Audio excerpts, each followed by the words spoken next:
nós estamos gerando um efeito inibitório no sentido de que as plataformas, por defesa, elas sempre terão uma tendência de ter uma atuação mais sensorial ou censura na prática das manifestações e no acompanhamento das manifestações dos usuários das aplicações de internet. Eu estou responsabilizando ela em função de um ato de terceiro. Ela não foi a produtora do conteúdo, ela simplesmente é a armazenadora do conteúdo. Eu estou atribuindo a ela uma responsabilidade de retirar o conteúdo, sob pena dela ser solidariamente responsável por um conteúdo que não foi ela que produziu. A plataforma diz assim, não, eu não cometi, isso aqui não é racismo. Ou o particular dizer, não, minha postagem não é racista, perante o Poder Judiciário. E se ele erra, ele vai ser responsabilizado. Não, mas olha, veja... Mas é inerente à atividade econômica. Por um ato de terceiro. Eu só estou dizendo que nós estamos gerando um efeito inibidor na manifestação livre da sociedade, através da terceirização junto às plataformas. E é isso que está acontecendo. E simples assim. Mas aonde está acontecendo, ministro? Na decisão. Não, na decisão. No mundo real, na internet. No mundo real. Se Vossa Excelência abrir sua rede social, vai encontrar 50 crimes aí, não tem efeito inibidor algum. Na prática, não, infelizmente. Eu até gostaria que tivesse. Tem muito efeito inibidor, sim. Eu acho que a gente deve privilegiar a liberdade de expressão, não o que é o artificial. E aí responsabilizar ou não a liberdade de expressão, que é inerente a cada ser humano. Eu lembro, ministro Fux, ministro Zanin, ministro André, ministro Alexandre, que quando dois políticos, o Serra e o Maluf, lançaram políticas antitabagistas, políticas contra um vício, houve uma fortíssima oposição contra ambos e o discurso era da liberdade. Então, não é de hoje que a liberdade é usada como slogan para proteger vício. Então, o que, na verdade, é essencial na tese é nós ampliarmos e densificarmos a responsabilidade para que não haja, em nome da suposta liberdade, a defesa do vício no tabaco, outrora, e hoje esses vícios que aí estão. Vício em dopamina. É Bet sugando energia material do povo e é Big Tech sugando energia espiritual das pessoas. Vício em dopamina, que não é neurotransmissão do prazer, é neurotransmissor da busca desesperada por alguma coisa. Então, responsabilidade fere superficialmente esse sistema de vício.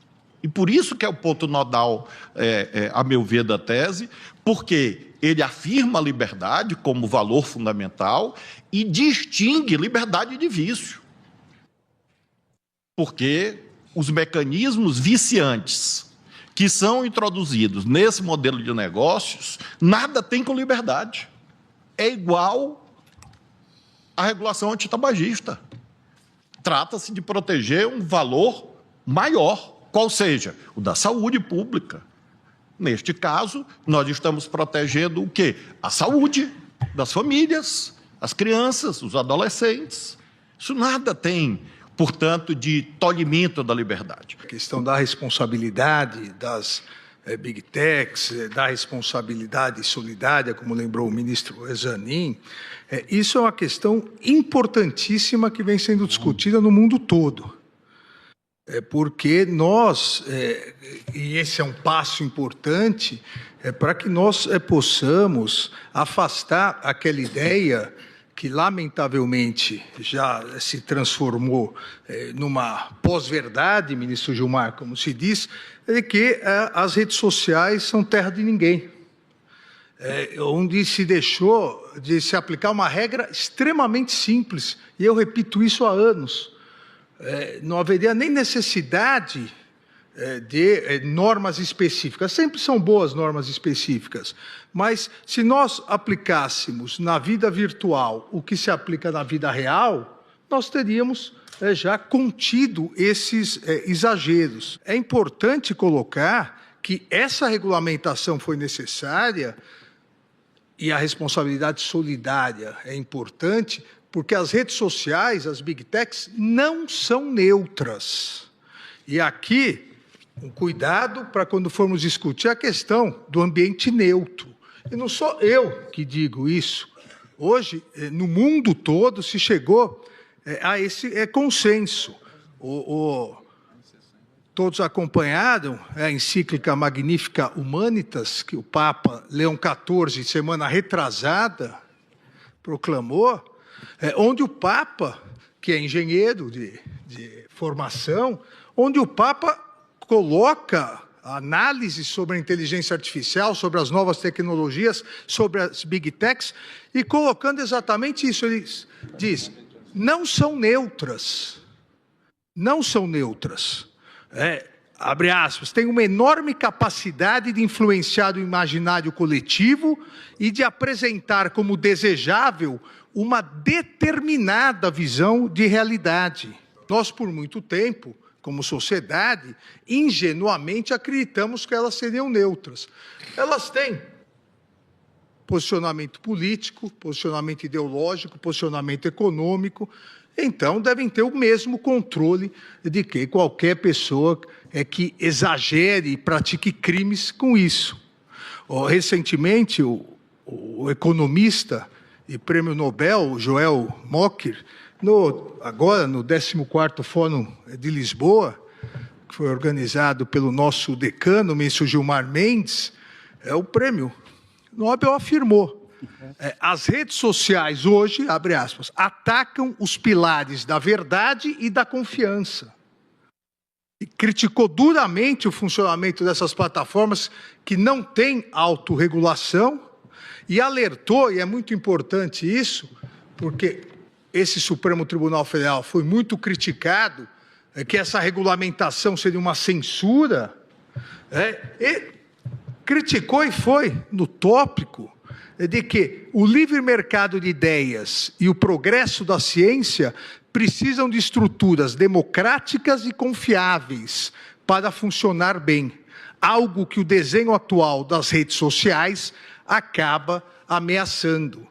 A ausência de neutralidade e essa configuração vem, como nós verificamos, a instrumentalização das redes sociais, a instrumentalização das plataformas, vem atacando a democracia porque atacam a verdade, massificam a desinformação. Então, desde o Prêmio Nobel de Economia até também, e volto aqui ao Papa Leão XIV, que faz essa relação, na encíclica das plataformas, a necessidade de regulação das plataformas com a democracia, que diz, a busca da verdade é um elemento essencial para a democracia. E aí diz, em relação às plataformas, o desinteresse pela verdade leva lenta e inexoravelmente a deslizar para o totalitarismo. Robô não tem liberdade de manifestação. Vai ser alguma coisa deturpada. Se a pessoa precisa se esconder atrás de um robô, se covardemente precisa se utilizar de um robô para agredir alguém, ou para ofender, ou para praticar um crime, não tem que ter o acesso. Então, essa é outra coisa que é importante, mais para frente, nós discutirmos e o próprio Congresso aprovar, porque não sei se todos se recordam, para mostrar a ausência de neutralidade das Big Techs, o Senado aprovou, a Câmara pautou o regime de urgência, numa quarta-feira, todas as Big Techs direcionaram para os eleitores, dentro do que fazem, sabem as bolhas de quem consulta tal deputado, direcionaram criticando os deputados. Como era ano eleitoral, foi em 2022, a Câmara recuou e não votou. Então, há uma instrumentalização perversa, então há necessidade dessa regulação.